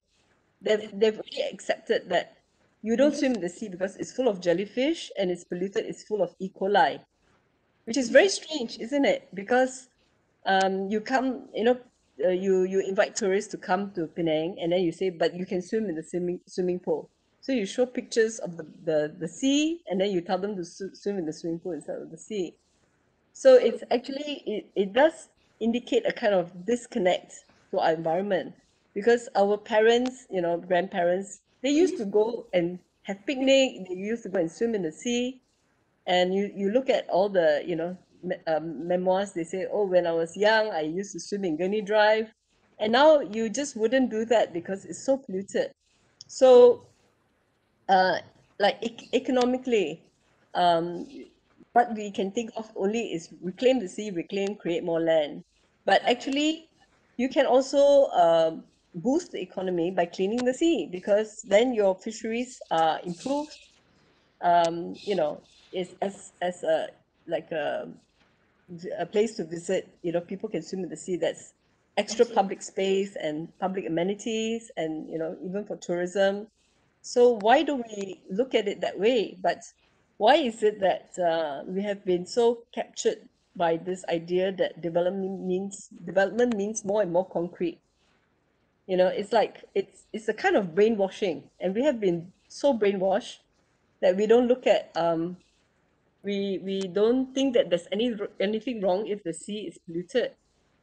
So it's really we do really need to look at take another look, because as we have this climate crisis, we have environmental crisis, we have more man-made mass in the world than natural biomass. We've come to the tipping points everywhere, and if we don't re-establish that relationship with our nature and our natural surroundings, I mean, as a species, we're in a lot of trouble. Yeah, thank you. Cool. Does anyone want to add to that? Anyone amongst us here? What your thoughts are about this whole context of Penang and development, and how that contradicts the idea of polluted beaches in Penang. How do you see this? The contradictions surrounding this.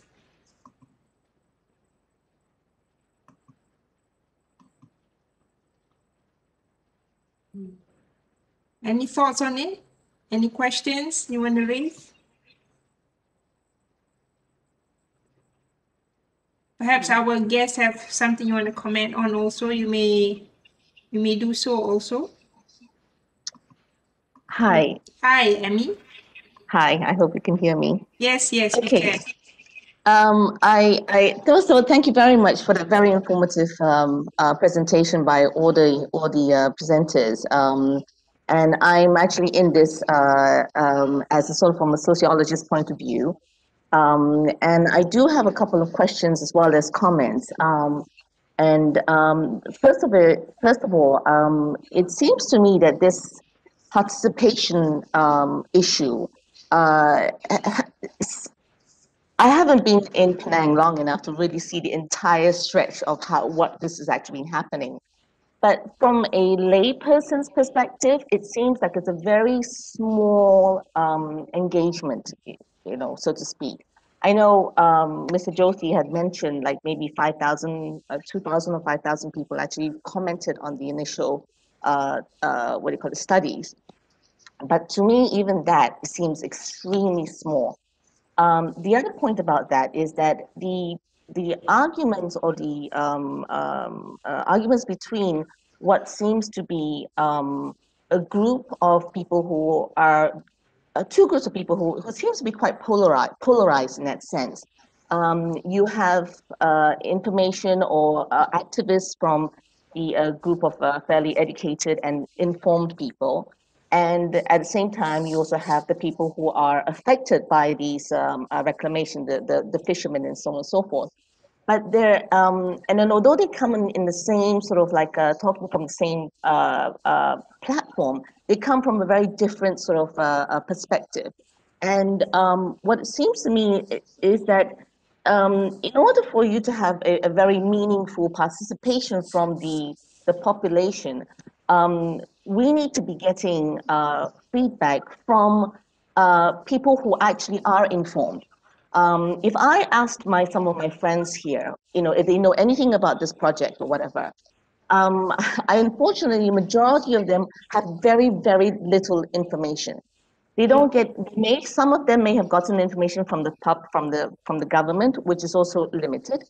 Some people have actually gotten information from the NGOs, which is also kind of like limited.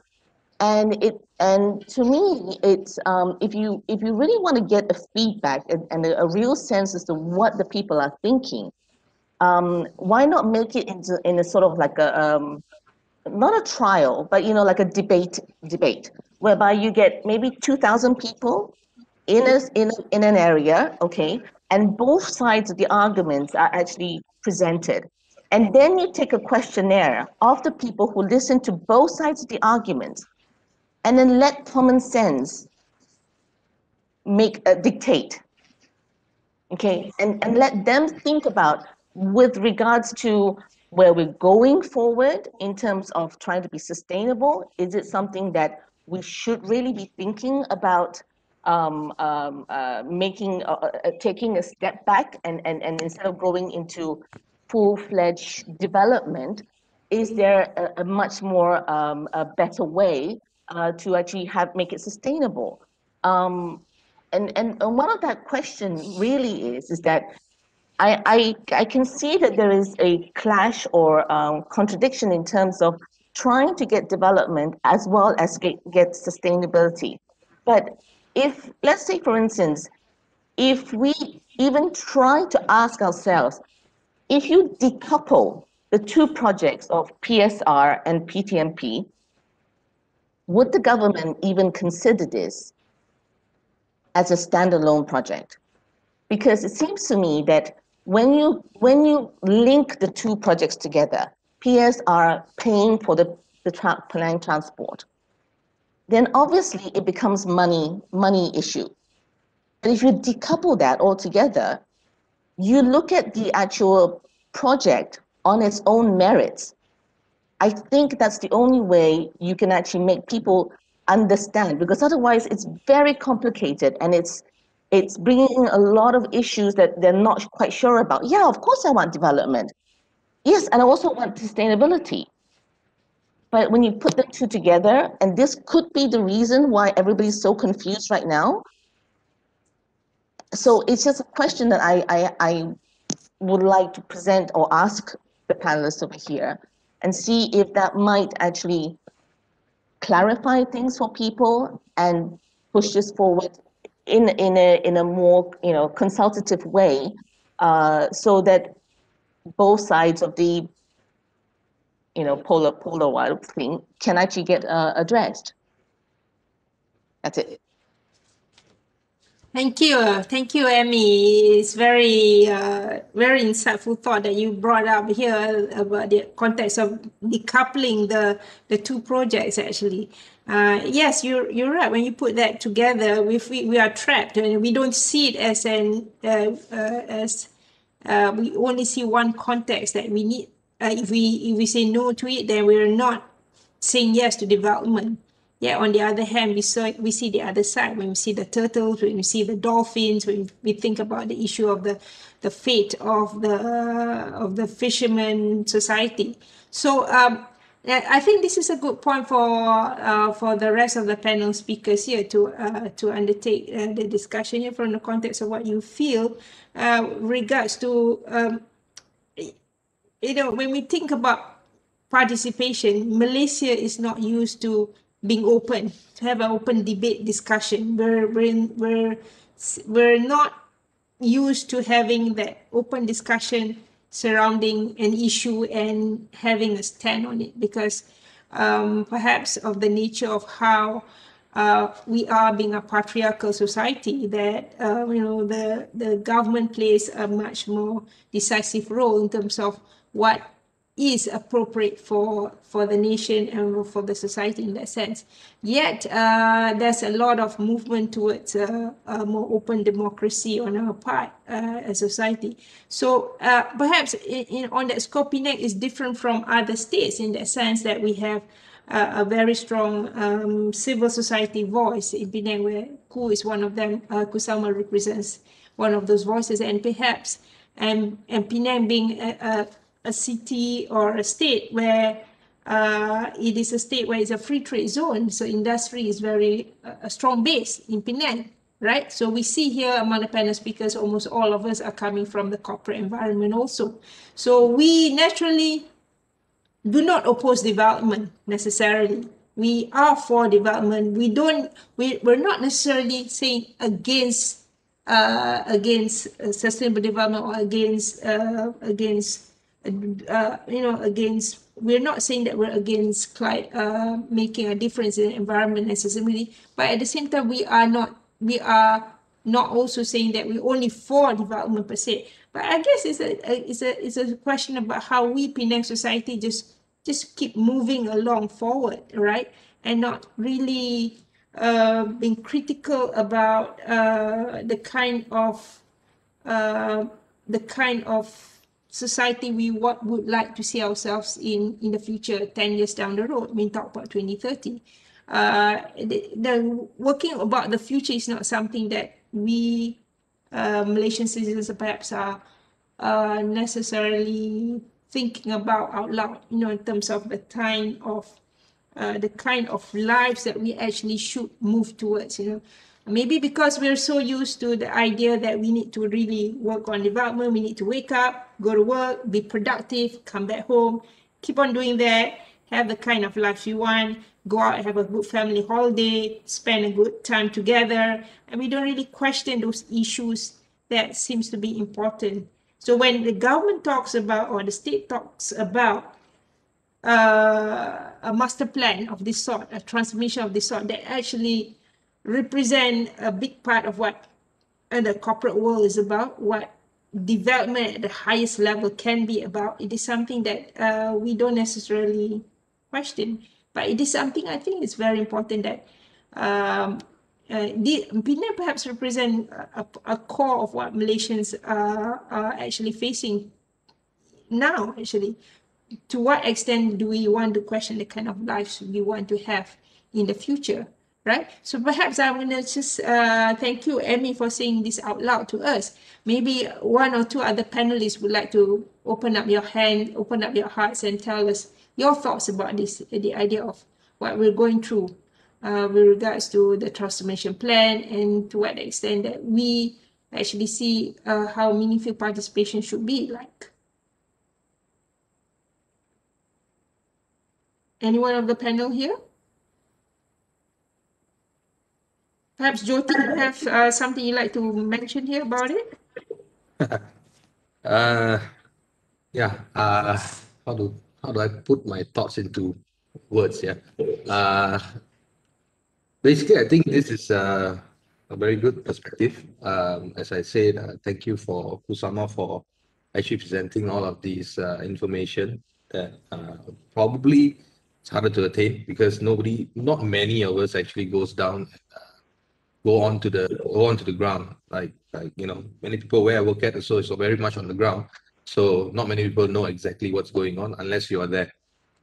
At the same time, I think Ms. Amy put up a very good point about having two sides actually coming together and actually having a debate or basically hearing it from both sides. Because right now when I read, because I was doing the pros on all of this, so I see a very big divide. Say similar to what Amy mentioned, that there is basically two different or very, what do you call it, very two extremes. So one is very pro-development, where they mention about how else Penang is going to develop, and then here they're talking about sustainability, and this development will never be able to sustain. I mean, the sustainability will not be there. So maybe we can invite someone in the opposing view next time or so for something like this, so that we can also hear and maybe we can understand a little bit better.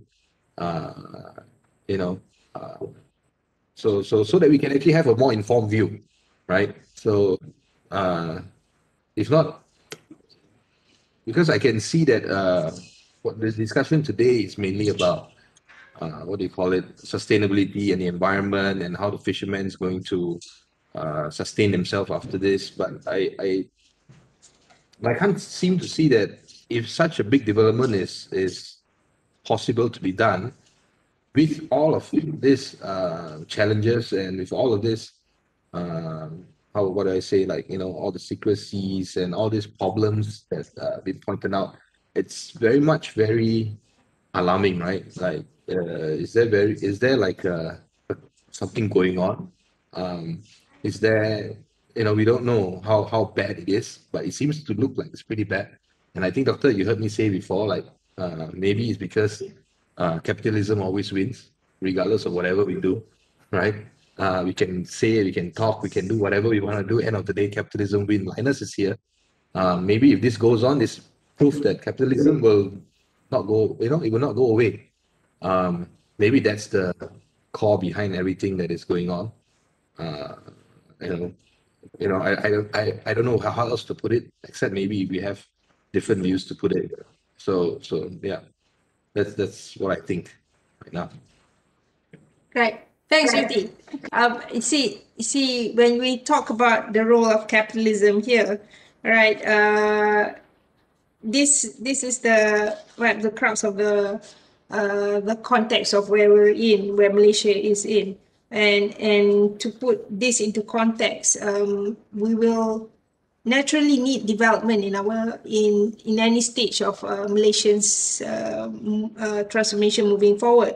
But perhaps how we go about doing it and how society is involved in making a difference in the type of development we want at the end of the day, I think that is the crux of the challenge, right? And if the way we go ahead with the Penang Transformation Plan and how the society is extent of involvement in it and the feel for it, and to know that we are also making a difference in making the kind of place we want in the future, I think that is the bigger concern. It's not so much about, if we talk about transformation, yes, we need transformation. Like we need a better transport system. We need, perhaps the fisherman needs to understand what is preservation of the coastal environment actually is like. I mean, they could participate better with the help and support coming from the government.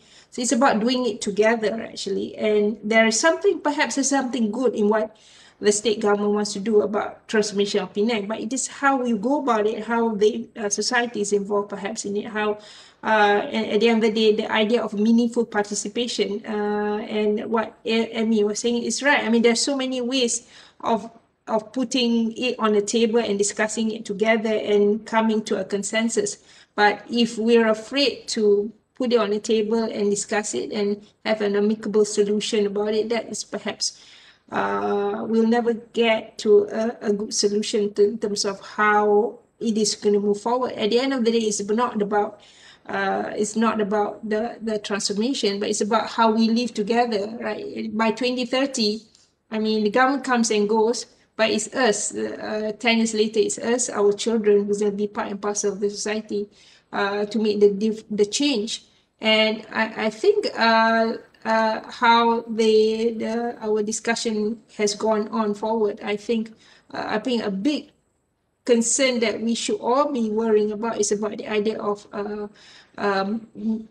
how we actually play a very important role in this, actually, that we perhaps normally do not feel that we can do so, because it's always coming from it's a top-down decision rather than we ourselves come in and play our own equal leadership role in it, and the role of the citizen. Or in terms of this, if I would take on what Kusama is doing, and if there is pockets of us doing it together in our own way and engineering a different way of leadership, and this is what we call then stewardship then, where we as stewards of earth, stewards of our society, we create our own social movement in terms of what we believe in that needs change. And that's when the government needs to hit, or the decision makers need to hit and understand what we're about, where we come from. Right. So I think this is the context that each one of us here play a role, actually, to in a small way, which together becomes a big way, a big change that we can do things together. But Malaysians, I guess it's something that we are putting our feet forward with this, and there's just so many of this type of transformation plan going on, not just in Penang, right? We have that in Putrajaya, we have that in Johor, we have that in Melaka, and this is something that we will have to get used to. Also, it's coming our way, but how do we play a significant role in it? It depends on, in our small way, we come together and quote unquote, almost, shall I say, force our words or voice into it, I guess, one way of putting it. And if we're part of the corporate citizen, right, as stewardship of the earth, we actually have a role to play in making that difference. I wonder, you did mention to me, Kusama, you mentioned to me that you had the corporate voice in it also. That then you had someone, you had a friend from Intel who wanted to find out what was going on, or how the corporate feel about this whole transformation plan, right? And so if we consider the role of corporate in here, yes, the transformation plan is taken up by the corporate sector, but at the same time, the corporate sectors are involved in, as corporate citizens are involved in giving our feedback to the plan.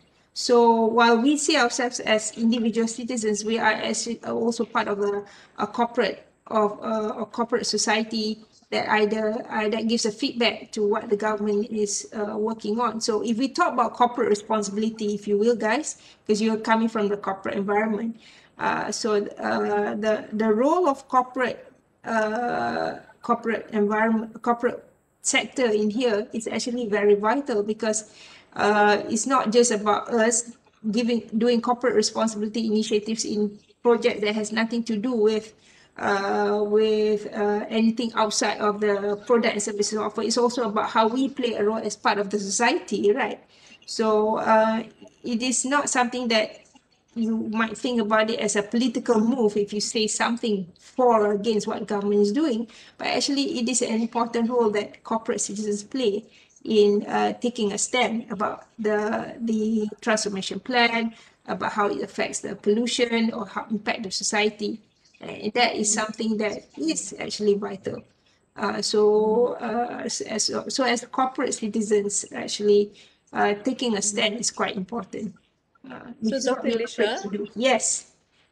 so actually, Mr. Tan is here, and Yes. he wanted to comment. Yeah. Yeah, Mr. Tan. Yes, yeah, first, thanks for the invitation. I think this is a very interesting topic.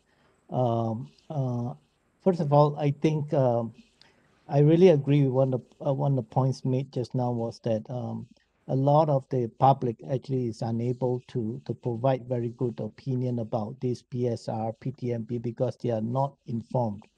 So the suggestion of having a debate where you have two strong teams digging out all the points that they research and debating in front of like few thousand people, taking notes, and then have a question up, a real questionnaire follow up. That would be a more meaningful questionnaire than the questionnaire that was done by the government about the 3 questions on the LRT. So I agree with that. And actually, I wanted to comment on the point of development. I think much has been said about the environment and much has been said about the impact on our marine life, biological life. But I want to make a point on development because I come from the industry. I worked in Penang for many years. I've worked in the even in the Silicon Valley and and in many a few other countries. So one of the things that I wanted to comment here is that look at development between it that's happening in Shenzhen and Hong Kong. You see how the Chinese government, how they plan their development. They plan their development in such a way that it moves inland to the mainland. It does not corner itself to an island in Hong Kong. What the Penang state government is trying to do is cornering itself, not sharing the wealth of the development, not sharing the prosperity of the Penang Island with the rest of the country. It is isolating itself. So if, we have a lot of land in Batu Kawan, we have a lot of land north and south of that, which is still part of Penang State. Why are we not utilizing that? The strength here is not about the strength here that you can leverage. First of all, you have available land. Second, you have human resource. There are a lot of people. Don't forget, if you ask a survey, how many of these top workers, professionals who are working in Intel, all the top companies, multinational companies in Penang, most of them do not born in the Penang Island. A lot of them come from the mainland. I have a lot of friends who have actually traveled here to Penang Island to work. And if you have an opportunity on the mainland, you have workers. You don't have to congest yourself. Imagine about what was being mentioned about the 400,000 in the 3 islands. Whatever highways that you build will be useless because you'll be congested again if it's successful, right? If it's not successful, then forget about the PTMP on the PSR. So my take on development is just look at Shenzhen and Hong Kong. Shenzhen has expanded beyond what Hong Kong has achieved. And Shenzhen has continued to prosper the much smaller cities within China. It continues to grow. You look at how Penang developed. Penang Island only focuses on the island. But if the development has been focused on the mainland, Penang could have actually linked itself to Kulim.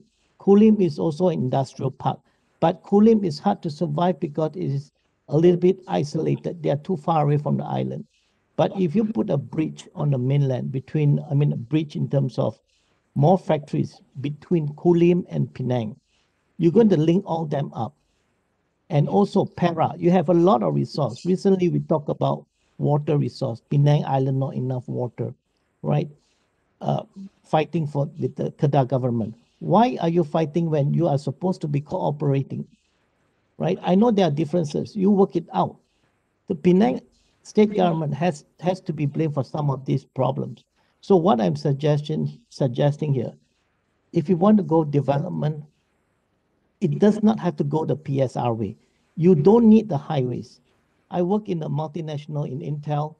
What is our number one problem? It's not land. It's not traffic jam. We can live in the traffic jam. We can live in small colonies. Land is not a problem. The problem is talent. We don't have enough talent. The people is the most important. You look at Singapore, what they are actually trying to attract is not building more and more these islands. What they're attracting is people. So what the focus should be for Penang is actually attract talents. And you cannot attract talent to just go to the island. There are many talent in Perak, in Kedah, and even the next few states, that you can actually leverage and have them, come into the mainland. You don't have to stay focused on the island. So I think that's my point. From the industry side, I don't see PSR as being able to attract companies, because when you talk about manufacturing, what do you look for? You look for low cost. If you have to reclaim islands to build factory land, it's definitely going to be expensive. So when you do manufacturing, what do you need?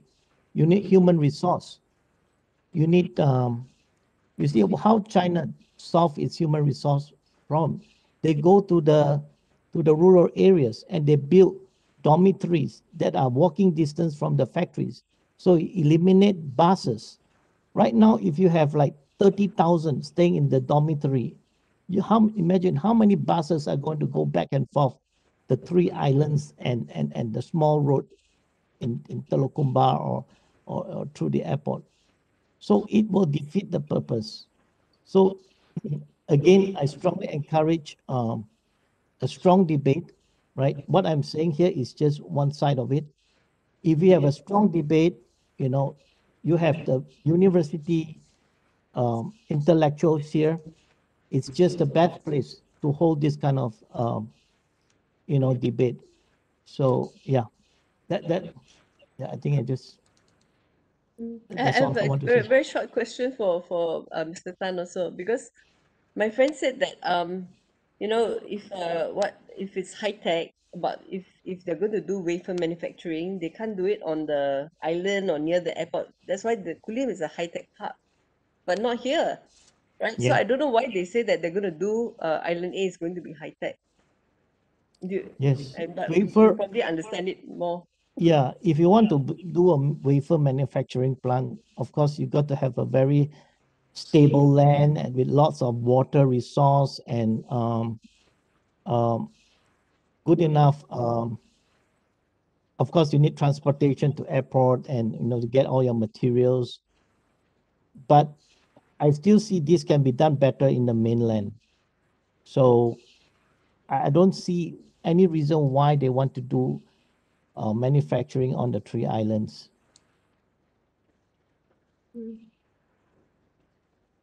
Yes, thank you so much, Mr. Tan, for your insight from the industry. This is something that we normally don't hear enough response or feedback from industry. Normally, it's coming from either the civil society, from the NGOs, from individual residences, or the stakeholders, marginalized communities themselves. So the role of industry in giving a response is actually quite important, and this is the part where I think in many ways industry tend to stay quiet about it for obvious many reasons, where they want to stay neutral on this matter more than anything else. And I'm sorry I did not check the chat just now, that you wanted to give your comments, Mr. Tan. I noticed also that Eric has been coming in and saying, giving his comments about in relation to our discussion. Eric, if you would you like to say something here?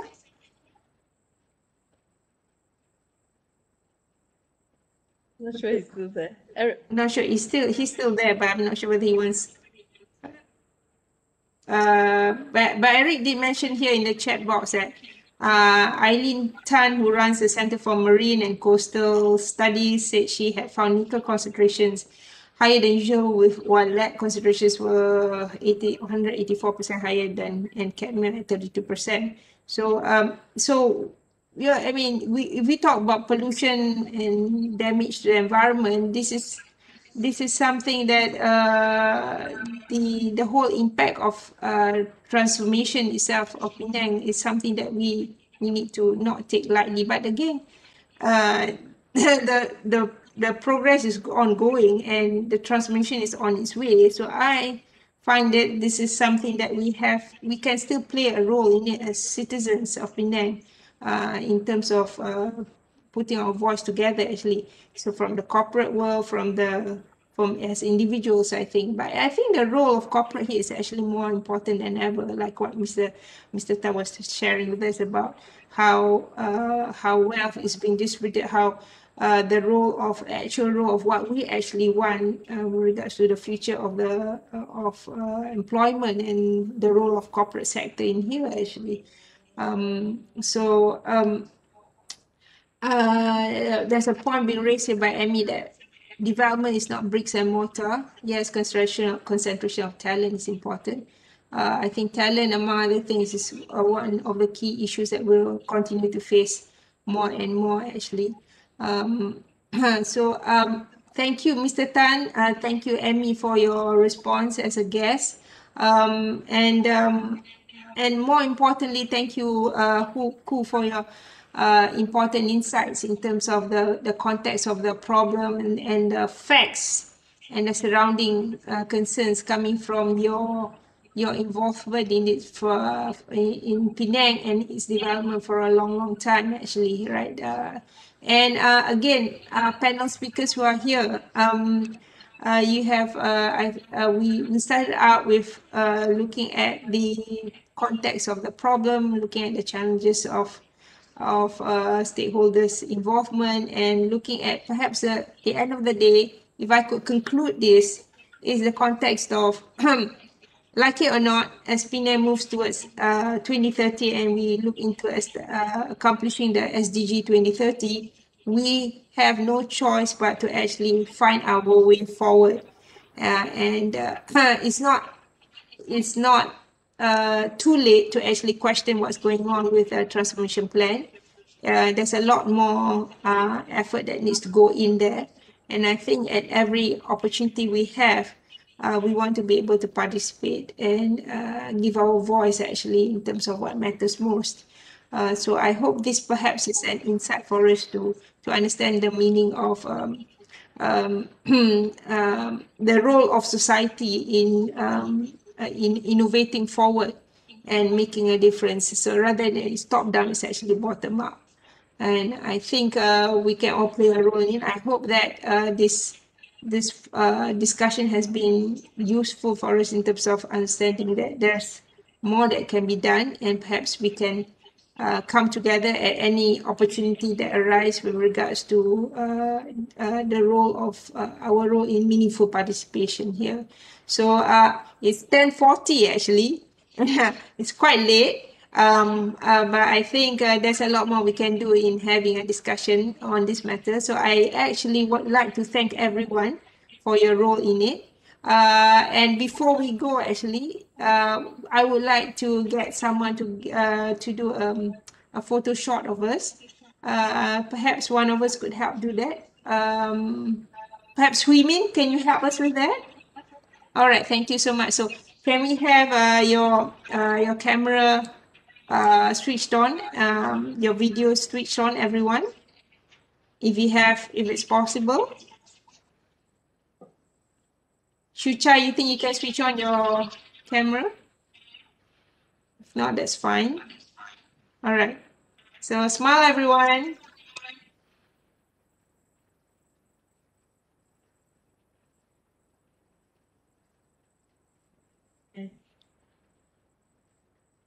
Are we finished with me? Are we done?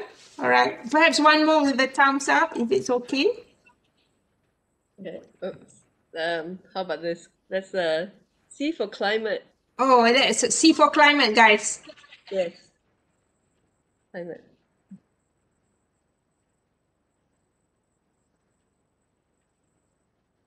It's actually C here for me. I can't remember which way it is.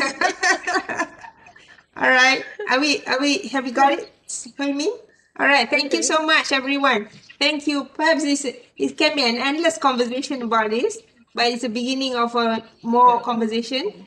So again, thank you, Ku, Salma. Thank you, Emmy. Thank you, Mr. Tan, for coming, and Eric, and everyone here for making this a good conversation amongst us. So I conclude here as that event has been promising in terms of a few things. Conclusion here being meaningful participation actually requires different voice that is not heard before, among other things. And we know that the corporate will feel differently about it. The marginalized communities will feel in a different context, we see it differently. Academics see it from the context, perhaps the ME see it from the context of, from the point of view how what actually is going on with meaningful participation.